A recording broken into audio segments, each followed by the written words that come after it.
Good morning, afternoon, or evening, wherever you have found the time for me and my ramblings. Welcome back to another episode of Only Dead Fish Go the Flow. This week we are joined by the wonderful Tabby Stoecker, fresh off the ice from the recent Winter Olympics in February. Gold medal literally still warm. Tabby is part of our GB skeleton team that trained down in Bath.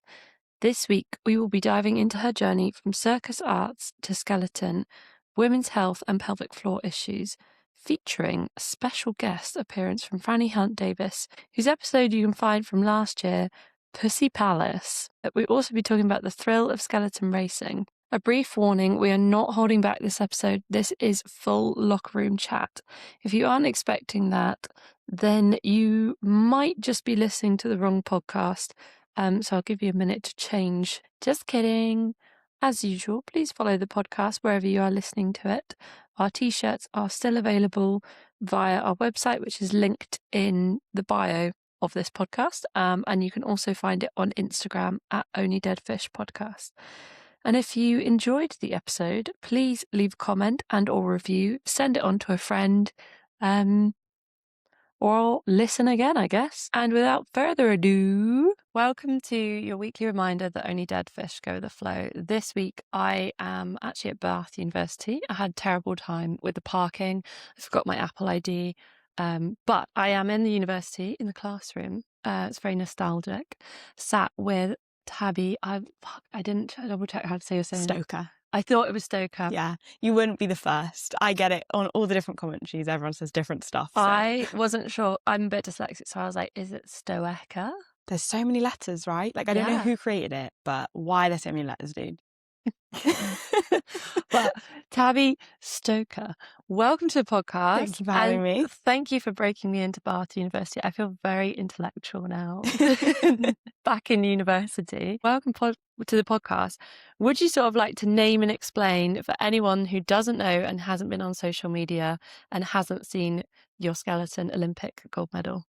Yes. So I obviously am a skeleton athlete. I went to my first Olympics, 2026, Milano Cortina in Italy recently, literally just the February just gone, and won a gold with my teammate Matt Weston in the mixed skeleton event, which is like the team event where one man, one woman does a run and your time's added up. And yeah, it was historic. It was the first time that it was in the Winter Olympics. So it was extra special because we are the first ever to win it. And yeah, it was just bloody incredible. It was so funny because you did the individual a few days before, and my mum texted me and was like, there's this girl called Tabby. She's amazing. She just did this most incredible interview. I think she'd be absolutely brilliant for the podcast. You should like try and get hold of her. I think she's just come fifth or fourth. Fifth, yeah. Yeah, and I was like, okay, I'll get onto it. And literally in the process of like finding your Instagram and like spamming your comment or whatever, you then won a gold. And I was like, oh my God, this is so cool, but this is going to be so hard to get hold of her now. I was like, go you, but fucking hell, here we go. Yeah, gosh, there was a lot of stuff coming in, but I feel like things like this and like listening to the other episodes that you've done, like all the amazing women, like that's truly the space I want to exist in. So it was a no-brainer. It's very cool. There are some lovely, very outspoken women who've been on, and so you get to join the team now, I guess. Good. And I was also laughing last night because my husband Matt was on your teammate Matt's Instagram. Mm-hmm. And he was like, wow, I'm just watching some of this stuff that he's lifting, and like completely separate to the fact that I was coming here today. He's like, yeah. And then he was like, I'm just going to like this. And just, I was like, okay, let's just concentrate on me trying to get the right questions or like the right sort of like tone for everything. And let's stop stalking everyone. I love a stalk. Oh, see, yeah. I'm terrible for it. I am terrible for it. But for anyone who hasn't listened to Laura's episode, what does training look like for you? Yeah. So for skeleton, the training in the summertime looks pretty similar to that of like a short distance sprinter. So we'll be in the gym trying to get strong and powerful and as explosive as possible, really. And then we'll be sprinting, usually like max maybe 50 meters, like trying to hit really good acceleration shapes. And then the reason we're in Bath today, the University of Bath, is because Bath is the only place in the UK that has what we like to call a push track. And it's basically the beginning bit of a skeleton run where you run with the sled as fast as you possibly can to give yourself as much momentum to head down the mile-long ice track with. So at Bath, we have one that's made of tarmac.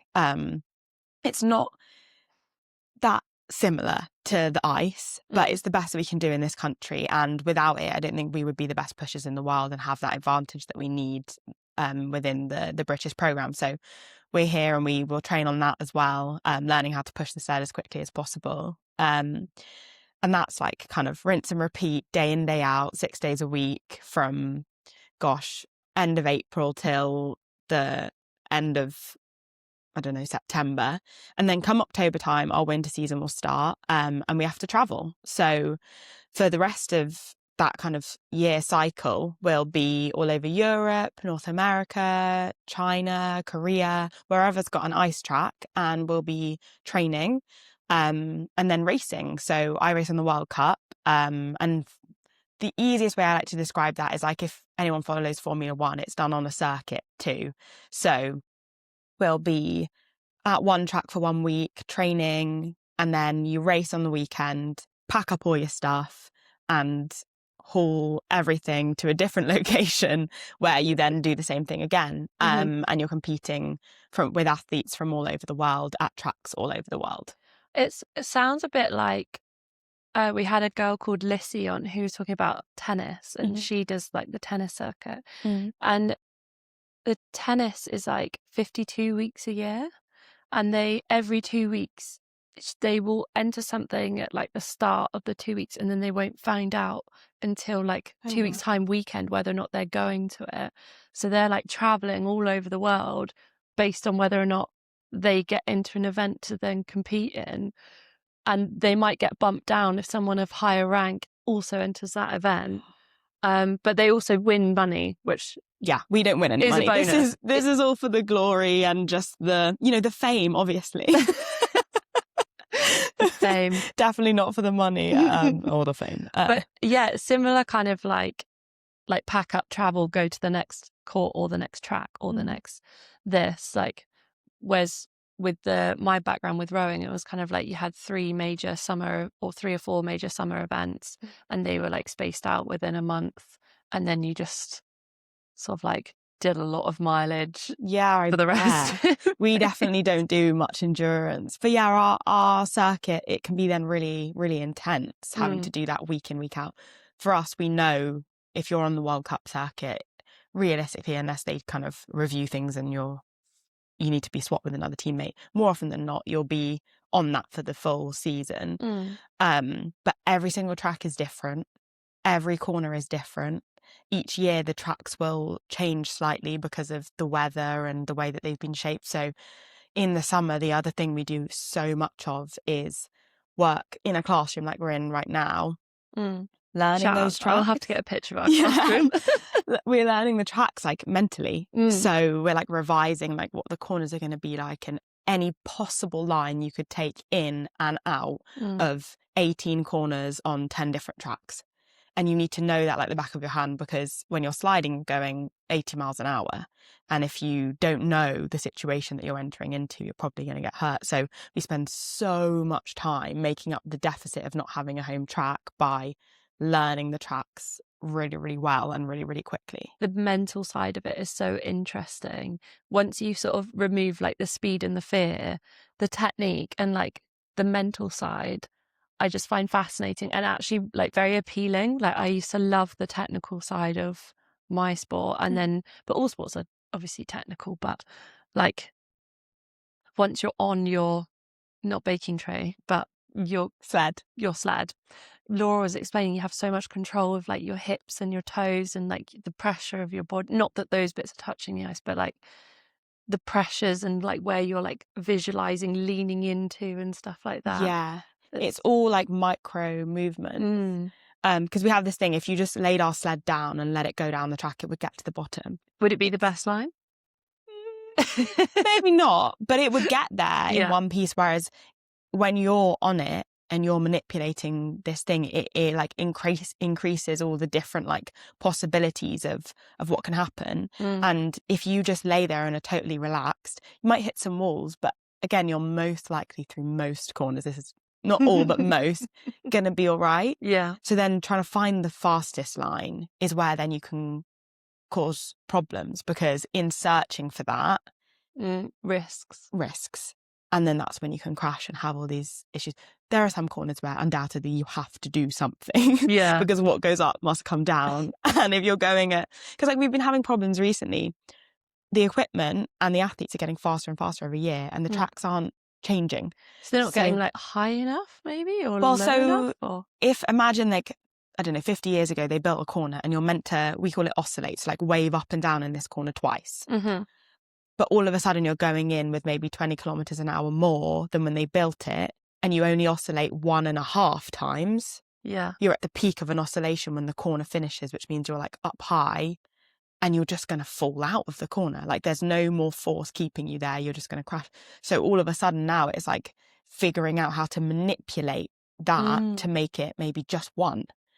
That's so fascinating, because I think we're seeing that more and more in like loading sports, where the equipment has got better and easier to like load up the force, and athletes getting stronger and stronger and stronger.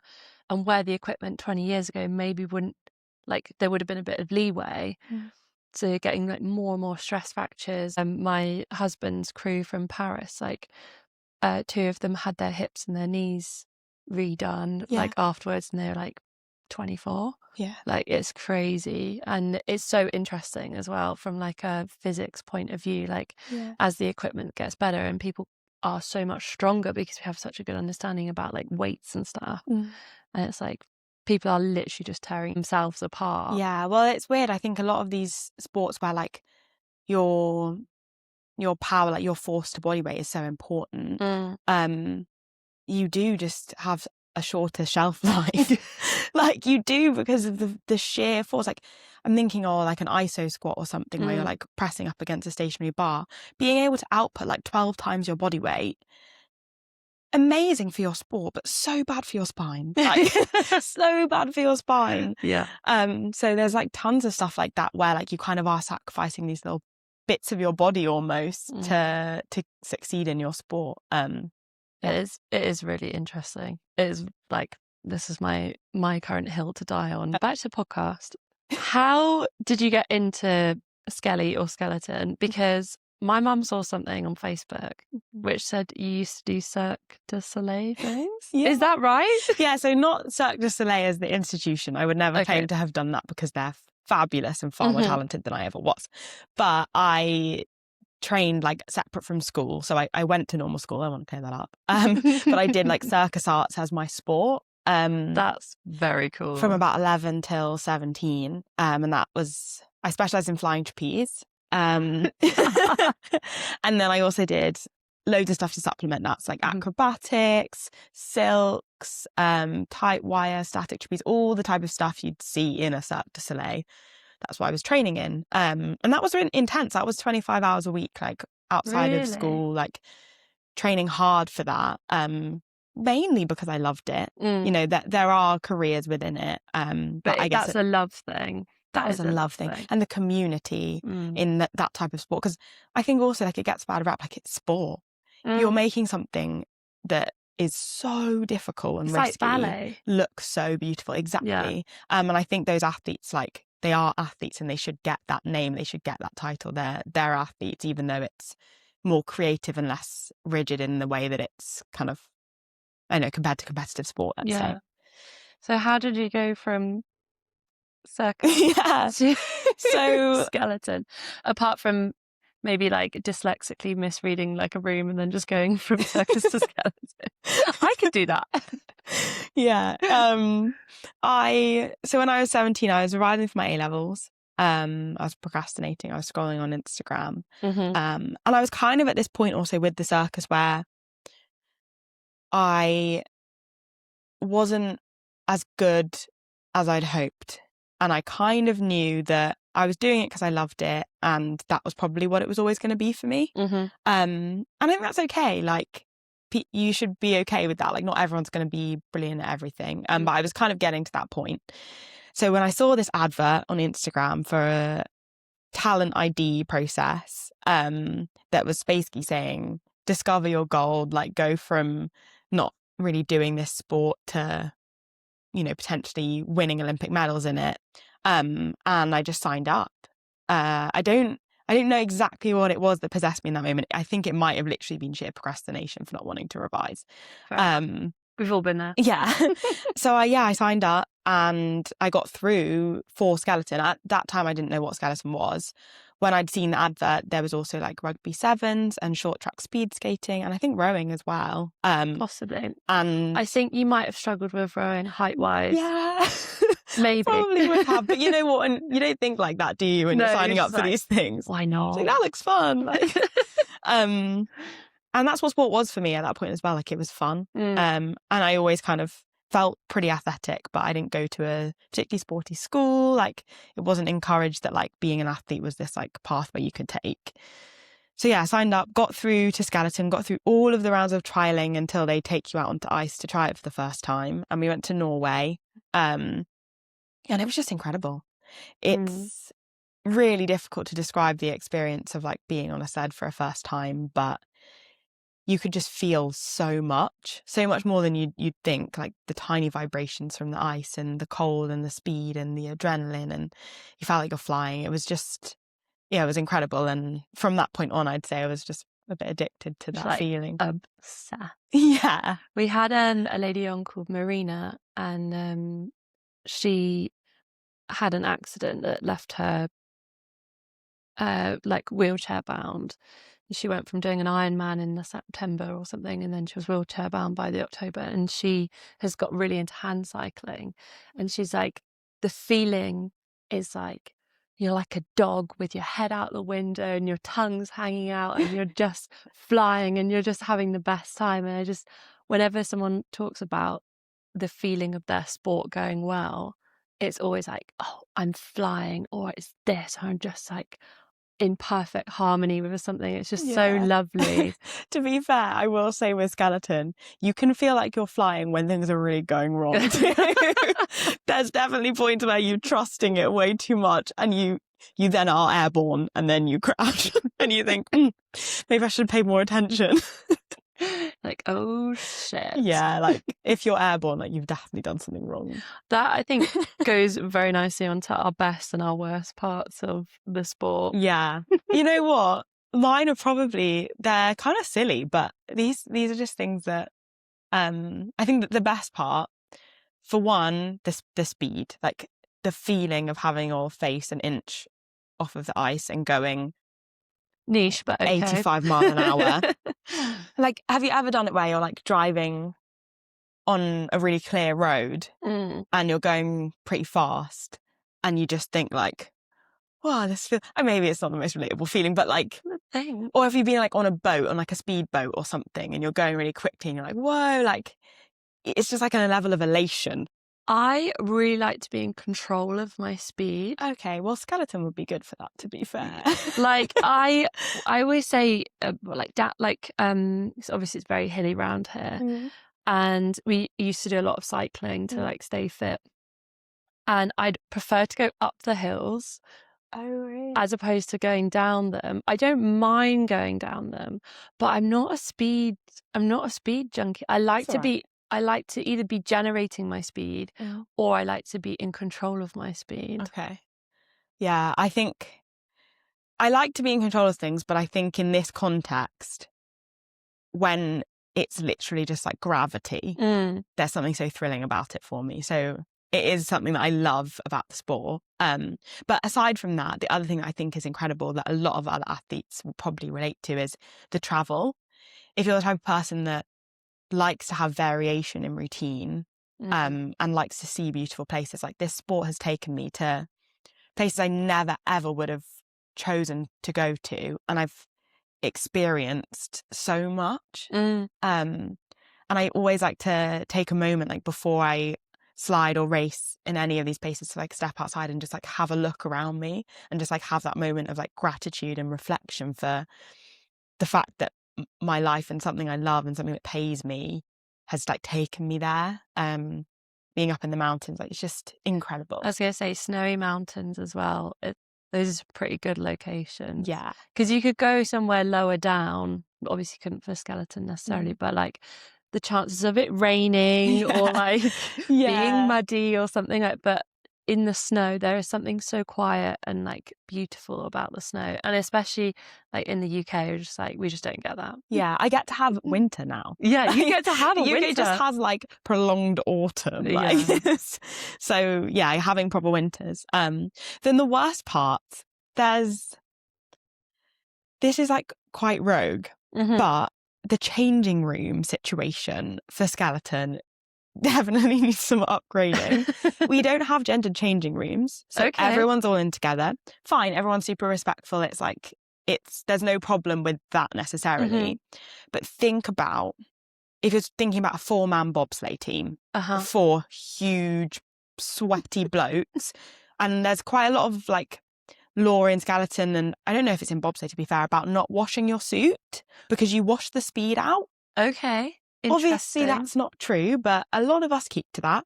So imagine a changing room full of 34-man bobsleigh teams. And none of you have washed your suits. Everyone's got super sweaty and then gone out in the cold and it's dried and it stinks and their kit is everywhere. And then these, the women's skeleton shows up and there's nowhere to sit. There's stuff everywhere. It's stinky, it's hot, it's steamy. And you're just like, surely this could be. Has anyone got a tampon? Yeah, it's like radio silence. Literally. You should like start throwing one in, just like watch it scatter like rats. And like, it's wet on the floor because it's snowy outside. So you can't I'm like stood on the bench trying to get changed because there's like water all over the floor and like, yeah. And then you're like in the portaloos. It's just, it needs some upgrading, I think. Definitely. We can do better. To be fair though, there was one track this year where they had like a separate ladies' toilet and they put candles. Oh, that's so and nice. some pads and tampons and some air freshener. It and really does make all the difference. A little affirmation. And I was like, this is everything. It's just so nice. Yeah, sat there like doing my pre-race nervous wee, like, yeah, I can do it. I am enough. It always makes me giggle when there's like an affirmation, but it's like, chin up, don't let your crown slip. And you're like, yeah, I guess that could be it for today. Not quite my vibe, but don't let my crown slip. Pulling my knickers out. Yeah, literally. Untwisting my knickers, whatever's happened. Yeah. There's I feel like with some sports they are a little bit behind with the changing room. We do actually have separate changing rooms in rowing most of the time, which is very, very nice. But often the women's changing room is very, very small and the men's changing room is about 3 times the size. Yeah, same with the toilet situation, right? And it seems like it's like a small thing, but it does really change the vibe, because you can go from being really serious in your performance space and then you go into the changing room and you've got like someone's foot in your face and there's like this going on and like all of this, and especially in like a non-gendered changing room, and bear in mind I race usually in just a thong. Yeah. Well, we didn't wear sportswear. We'd never wear pants underneath. Well, yeah, so like because you get butt blisters. Yeah, so there's all of that too, and like it's fine. And like I say, the people I compete with, hats off to all of them. They're incredible athletes, amazing people. You can be comfortable, but it's still it's time and a place. Yeah, exactly. There is a time and a place. Yeah, but well. It's good to know that rowing's not the only thing that's a little bit behind on that front. Do you have a sporting ick other than sharing changing rooms? Yes, I do. Socks with holes in when you're an athlete. Oh my God, can you I'm playing this for my husband as soon as we get back. Socks with holes in if you're an athlete. Like, you're paid to like perform in a sporting context, right?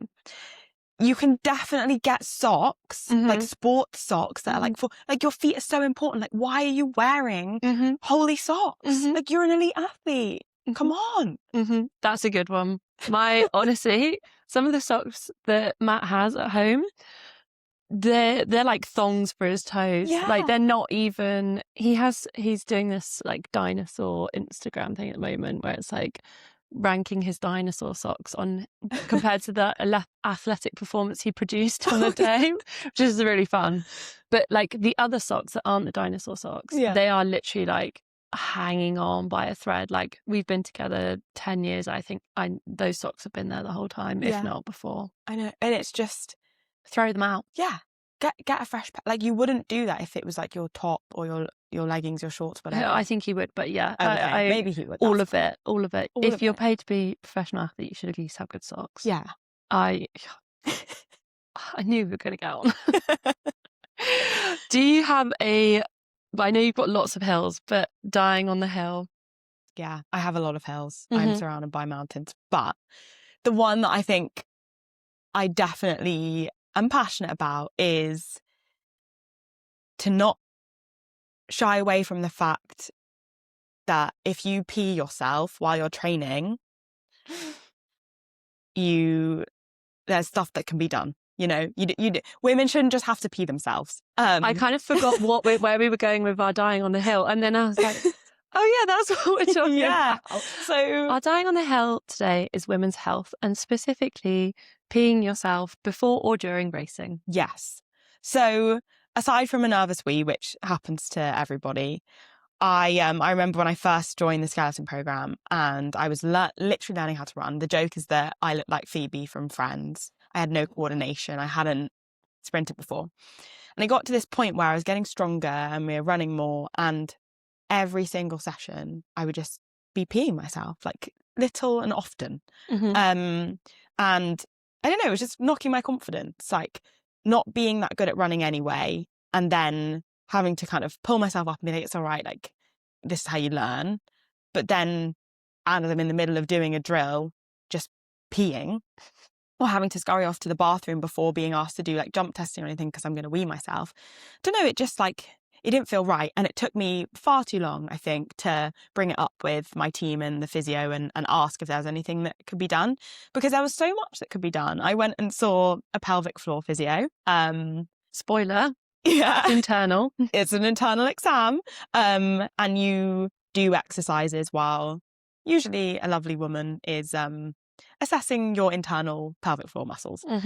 But it was so informative, so eye-opening. The exercises were really easy to do, and the like way that it changed my own ability to control my pelvic floor, because I didn't realize mine was overactive. Like I had assumed it was like a weakness and something that was like wrong with me. When actually, just because I was so strong and I was like engaging those muscles the whole time, they were never switching off. And then it meant that like, I guess pee was like spilling through because they couldn't like contract and relax properly. So it was all about learning how to do that. And I just wonder why I had never heard of it. Yeah, and wonder why never come up before. Yeah, I went to an all-girls school. Like I would have thought that would be something that would have been spoken about a bit more, because I've heard, like, my sister's had a couple kids and I heard her like speaking about her pelvic floor and those muscles and stuff in that context, but never just as a young woman that it could be an issue. And I'm so happy that it was like destigmatized in the environment I was training in, because I don't have that problem now. When you were saying about Pete earlier before we turned the mics on, I was like, I'm so glad, because this is kind of like not one of my favorite conversations, but I have so many funny pee situations. I was like demonstrating to Tabby how I used to pee outside the boats before racing, because like, yeah, nervous wee before like competing is fine, but what happens if you're on the water 40 minutes before your race and like you got to chuck your ass over the side of the boat, but like there's a family going swimming in the nearby like lake and you're just like mooning everybody.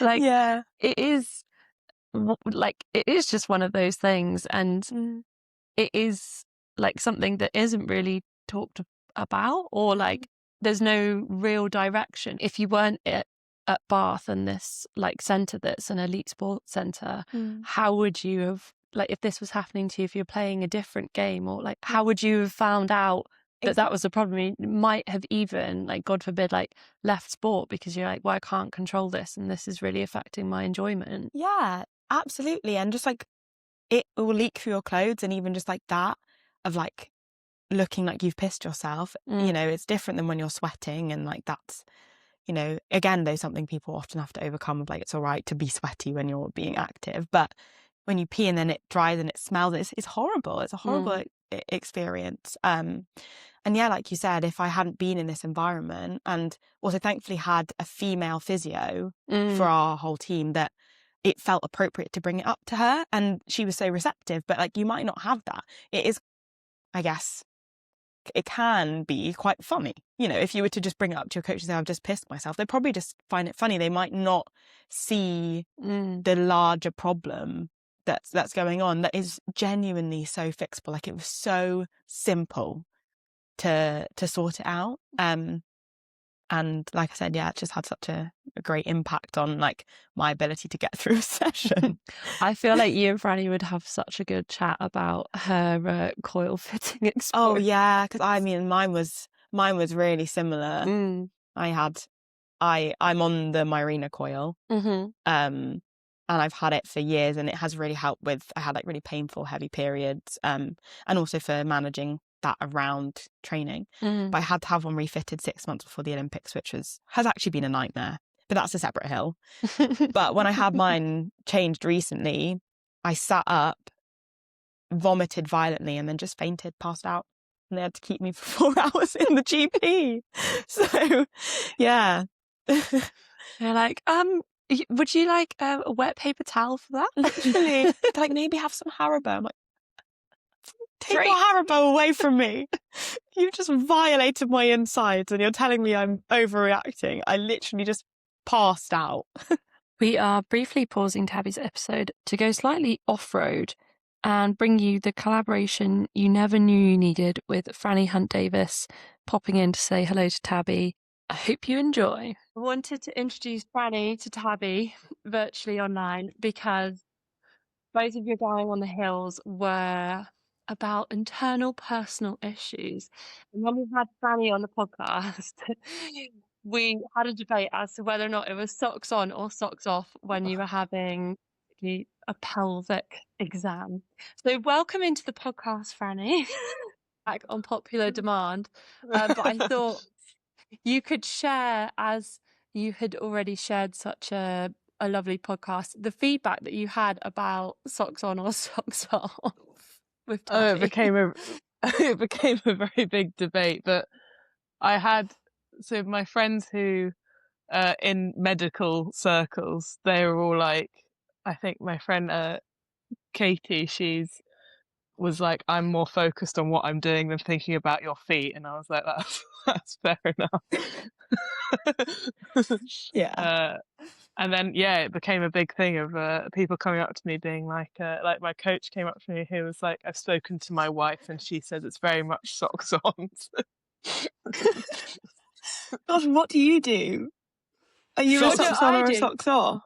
Well, this was the thing, because it's like when you are getting undressed for examination and they're like everything lower body, it seems silly to leave them on because you're just like standing in your socks, aren't you? And then you're like, well, at least my feet are covered or something. So I think I would go socks on, but I think I have had like a pap smear or like, because I had a cyst on one of my ovaries when I was training once. So they got all up and personal, and it was like examination at 10:30 and then a 12K erg at 11. And I'm pretty sure I took my socks off for that. So yeah, I just thought it was such a funny crossover to have. I mean, yeah, because I was just thinking about it. I've had tons of these like pelvic ultrasounds where they like put the lube on the condom probe and they just get all up in there. And I'm trying to like rack my brain of like, do I take my socks off? Because sometimes they give you like a gown, other times it's just a little bit of tissue to cover your modesty. Like, you don't know what you're going to get. And I've gone after training before. Bear in mind, you've sweated all day and been like, this is a disaster. Like, I don't want to take anything off. Like, I feel like I probably would have kept my socks. The thought of standing on the floor and like bits going on my bare feet that like aren't my bits from my own kitchen. I feel like I'd be a socks on kind of girl, but yeah, it's so odd. Like, what do you do? How Yeah. are you meant to know?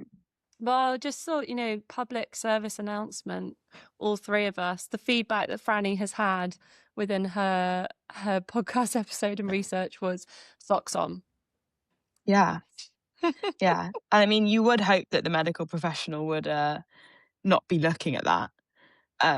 So I'm glad that that's the feedback you had. Your toenails are none of my concern. Franny, you can tell a story about your, is it speculum? Yeah, I think it's a speculum. When I went to get my coil fitted, it was a bit chaotic anyway, but they put the speculum in and then a metal one as well, and it just snapped, like completely snapped.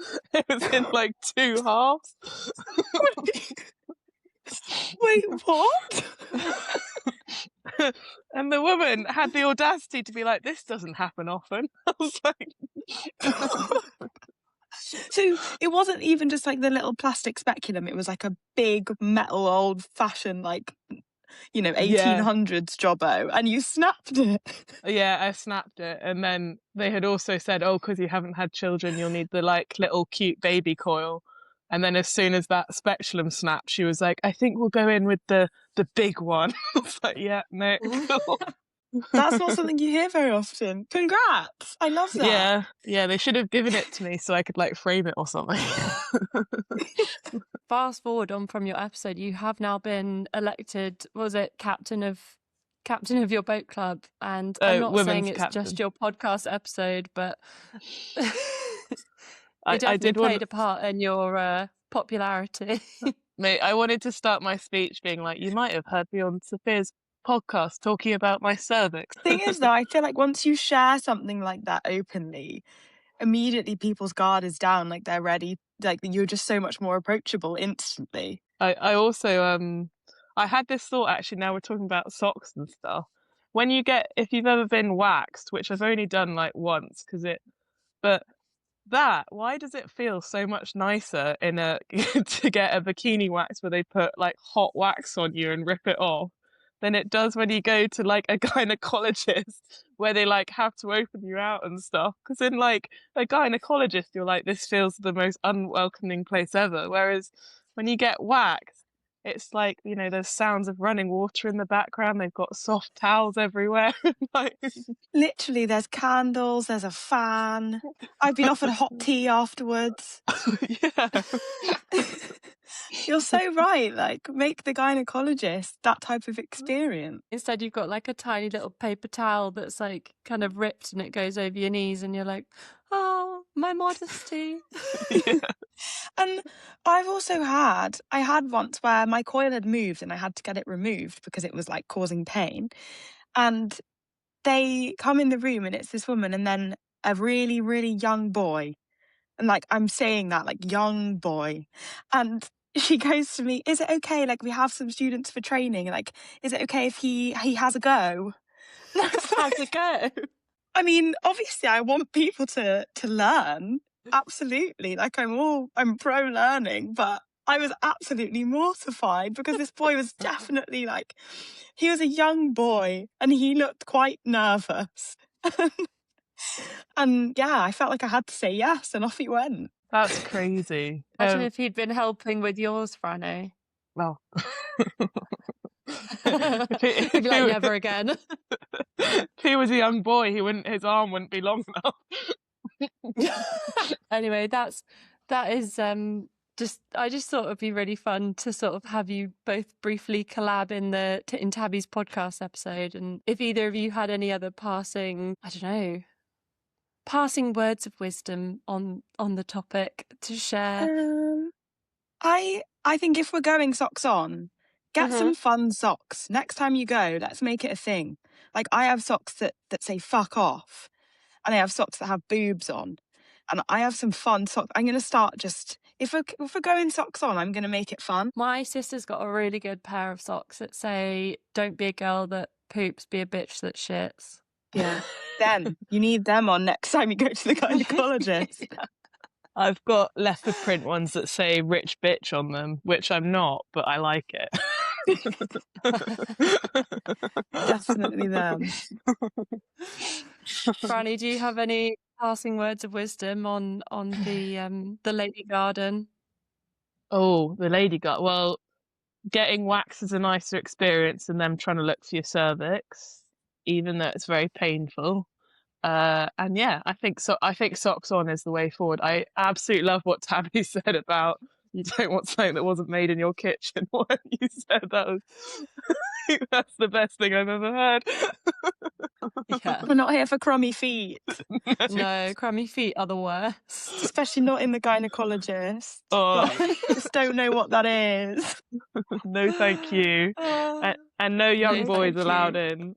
No young boy. Thank you for bearing with me on my off-road moment, but I just thought too good of a crossover not to do.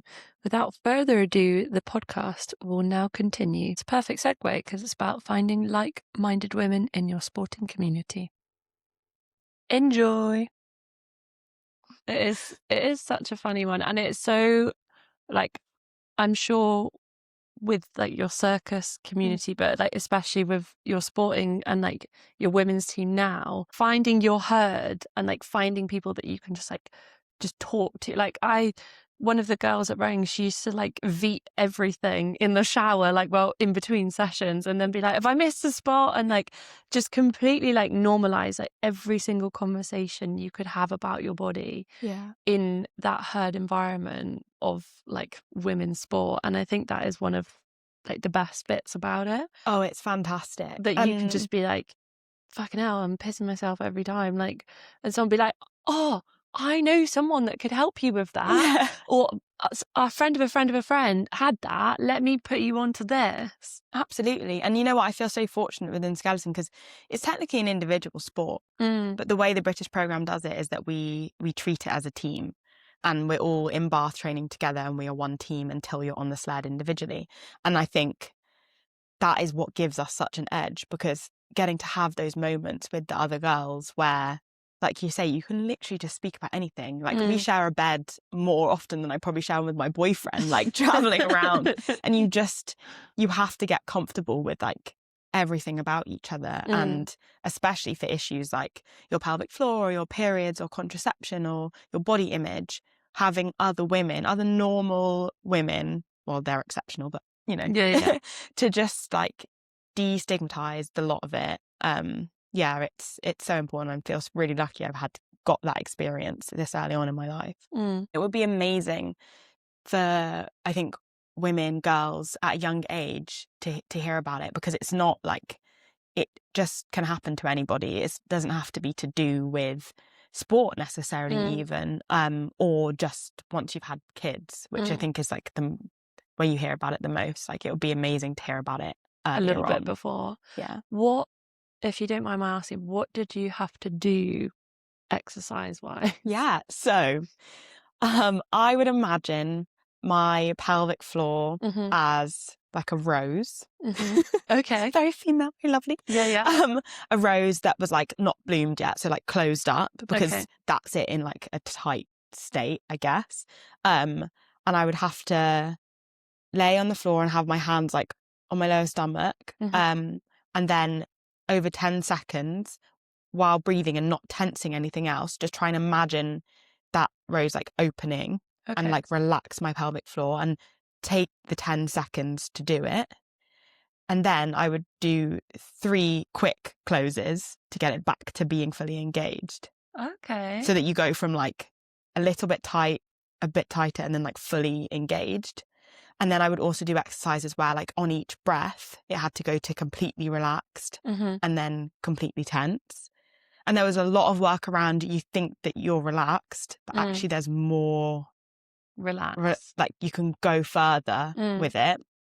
And it was literally like exercises as simple as that made the biggest difference. Of course, while I was in the physio sessions with the internal examination, there's difference. Yeah, lots more that you can do, and the physio can actually feel what's going on. And you can also get like they're almost like weighted tampons that you can use to help with that type of stuff if it's like you need to engage it more.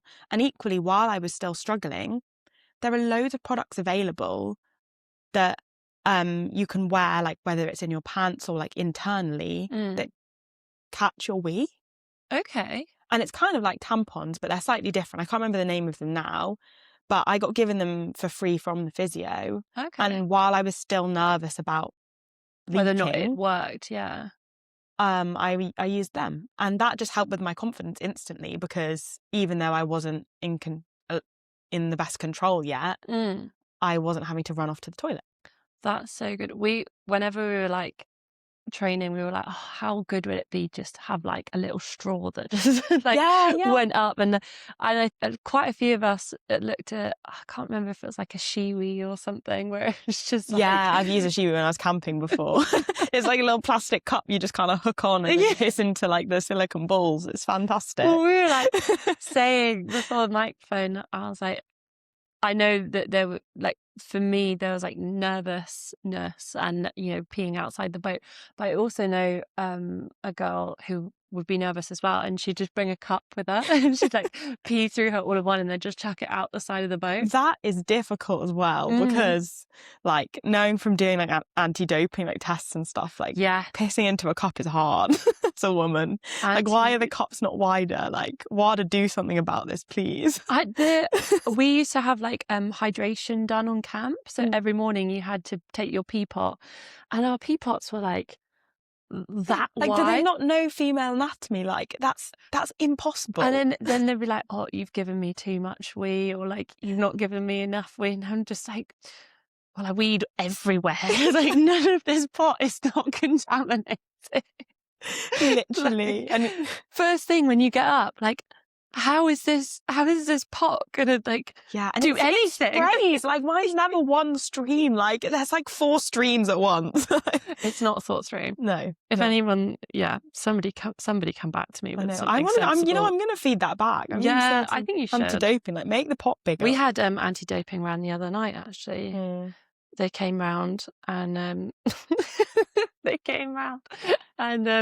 so do they do your blood as well? Yeah. They did the blood and Matt's urine sample. And I told him before, I was like, you've got really bad fluff in your belly button. You need to keep an eye on, like, that's disgusting. Like, you need to shower better or something. And he was like, it's not showering. It's just like, if you've got new boxes, then somehow you get fluff in your belly button. I was like, oh, you're just such a gross boy. That's not a good enough excuse. Anyway, anti-doping came around and he had to do his urine sample, and some of the fluff from his belly button went in the urine sample, so they couldn't use it. No. Because it's contaminated. I was like, that's fucking teach you. You had to sit there for another like 2 hours while I was drinking. Literally. That's hilarious. I was like kind of annoyed that they were there because it was quite late at night, but also at the same time I was like, you're never going to do that again, are you? Well, I mean, doing that when you're on your period is not fun. No. No. You're like, what do you want from me? Yeah, I'm like, I'm really sorry about the colour of my urine. As there's like chunks of my like womb lining like in the cup. I'm so sorry. There's nothing I can do about that. And they're always like, it's fine, as it like sits on your dining room table, like in front of you. And they're like, which pot do you want to put this in now? And you're like, and I was trying to pour, and Yeah. there's a tiny little hole to pour it out of, and the chunk was like stuck over the hole, and then just swim it round. It's disgusting. Oh, to be a woman. I was going to say, sports, it's just such a, really bringing you back down from like this very glamorous No, I moment love it. that I you love it had. because there's more moments that are that of doing doping tests and peeing yourself than it is the gold medal. And Oh, yeah, it takes loads of peeing yourself to get to a gold medal. So. it does. All the best people do All the it. best Don't worry about it. Do you have a favourite moment so far? It's going to be a tough one, maybe. I don't know. It doesn't feel tough at the minute. I think you just touched on it, but winning the gold with Matt at the Olympics, I still haven't really digested it. It's only been a month, and I definitely have so many unprocessed emotions around the whole thing. But it wasn't obviously the result and the fact that I won a gold medal and having that hung around your neck is a dream come true. But for me, the moment was made because I had about 40 friends and family there. That is the best. All in matching t-shirts and hats, all bawling their eyes out. I've never seen so many people crying at one point of happiness. I had like, you know, the oldest members of my family, you know, in their late 80s, my grandparents who'd travelled, and then my niece and nephew who are 5 and 7, and everyone in between, friends, like extended family, godparents, just everyone showed up. And I think until that point I'd had maybe 1 or 2 times in my whole career where someone had come to watch me slide, just because it's expensive and sometimes quite inaccessible, the places we're going to. And we race on a weekday as well, which can make it really difficult for like work. Yeah, that is hard. So I hadn't realised how much that just impacts like the love and the just like makes the moment so much more special. And every time I would get off my sled and I would just turn and they would all just be there like screaming. And it didn't matter the result. Like to them, it was getting to share in that moment with me. And I think that has to be the best moment of my life so far. Oh, I think these Olympic moments or like the world championship moments when your village does like just group together. Yeah. It's so sometimes surprising. I remember like watching Matt sort of realize how many people had like made the effort to come and be a part of this and being like, oh my God, have you seen so and so's here and so and those that are like camping down the way and like and it is like probably something that you'll never get over. Like it will just be this amazing like special shiny time that your whole village and your team just showed up. And everyone, like a lot of them hadn't met each other, all from different like parts of my family or friends or whatever, and the stories I've heard now of the things they got to, and some of it's you're like, just oh silly. God, I wish you hadn't got to go. Yeah, but it's just like, you know, they say it's like a wedding, a funeral, or the Olympics, right, where everyone like congregates. So yeah, it's amazing, and I'm sure there's still so much more like stories from them to hear, but yeah, they're like hiding this one massive secret where one of them got like arrested or something. And you're like, oh my God. Yeah. Do you have a best fuck up? Ooh. Within sport, for sure, I think my best fuck up, the thing that's like I've learned from the hardest, was definitely my first ever World Championships. I was like the second reserve, so I wasn't meant to go. And had a terrible cold. I was really unwell, and I got a call and it was like, can you, like, we need you to travel, like, you've been selected for World Champs, like, let's go. And I was like snotty, like, okay, let's go. Like, let's do pat your this. lemsip. Oh no, not lemsip. Is it lemsip? Yeah, pat your lemsip and your toothbrush. Exactly. And so when I got to the team environment, I was like isolated from them. So already kind of being the outsider, I wasn't part of the World Cup squad or whatever. And then I was also like separated because I was sick.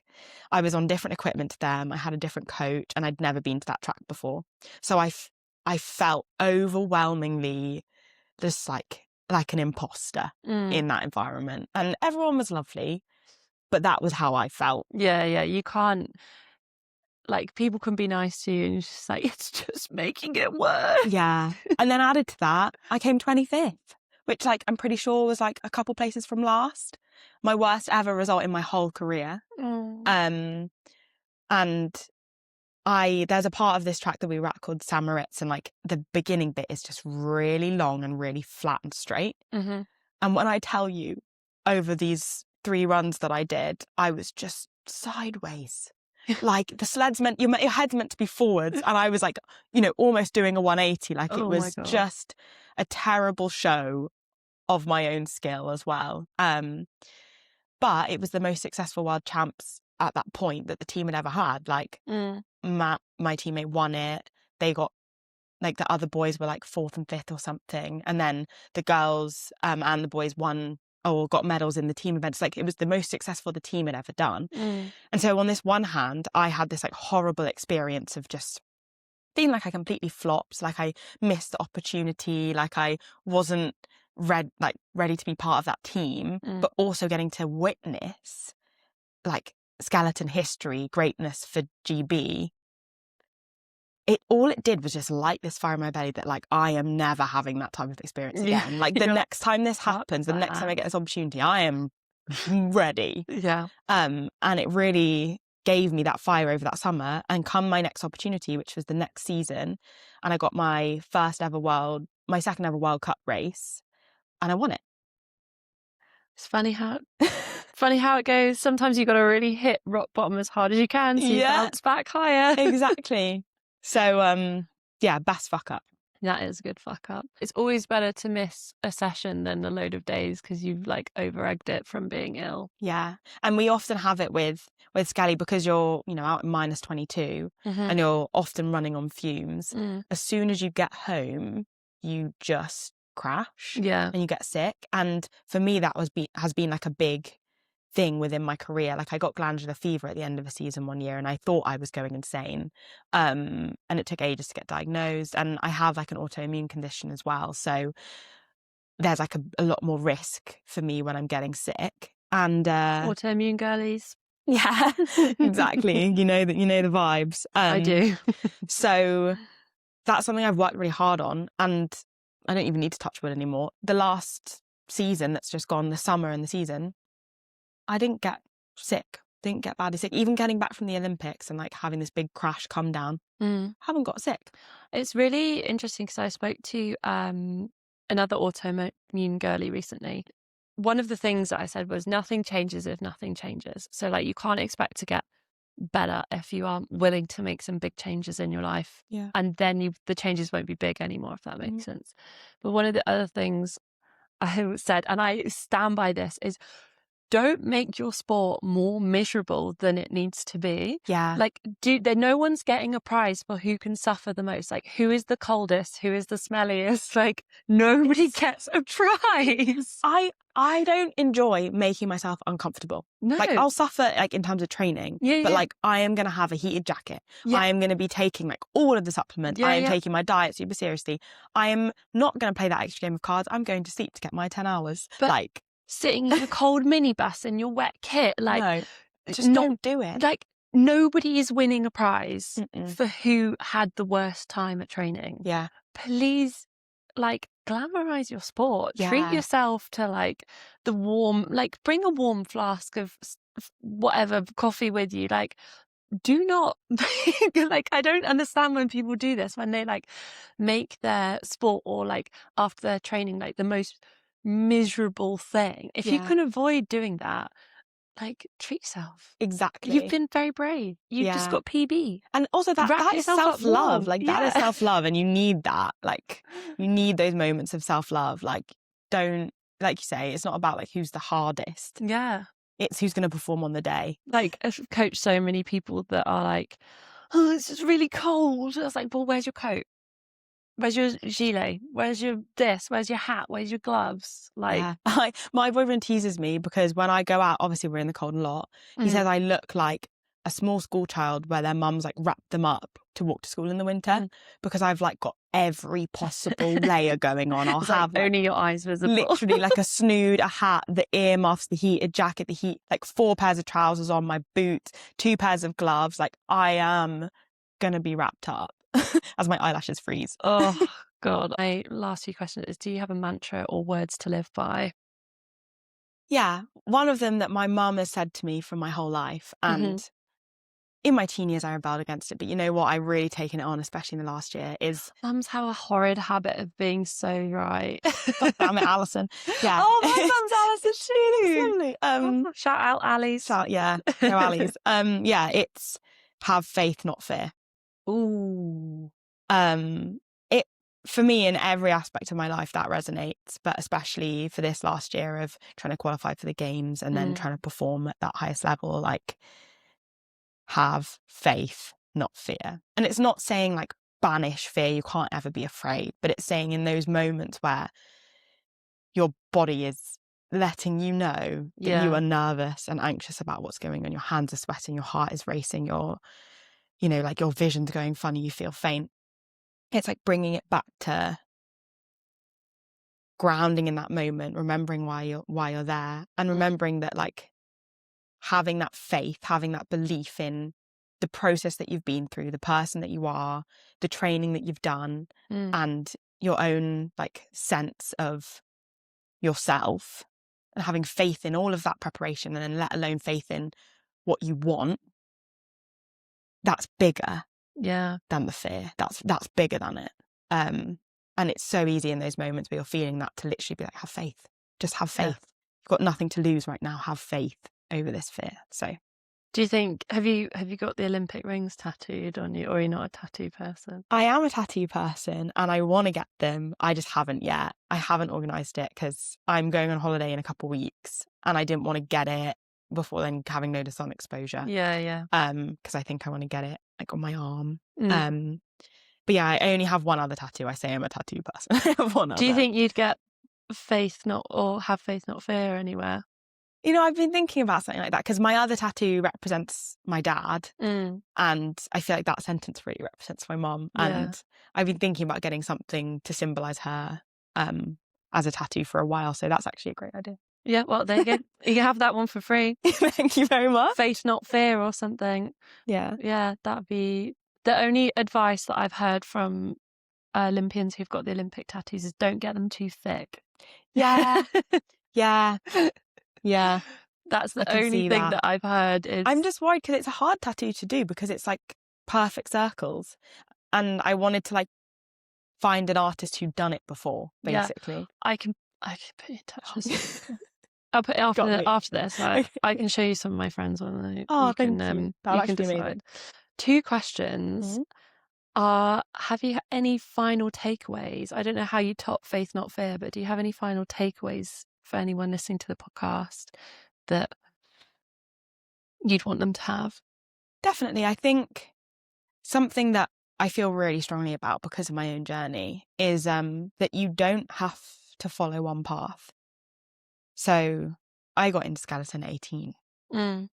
I didn't think my life was going to go that way. Sport was creative and very expressive, and circus, and so different to an extreme winter sport.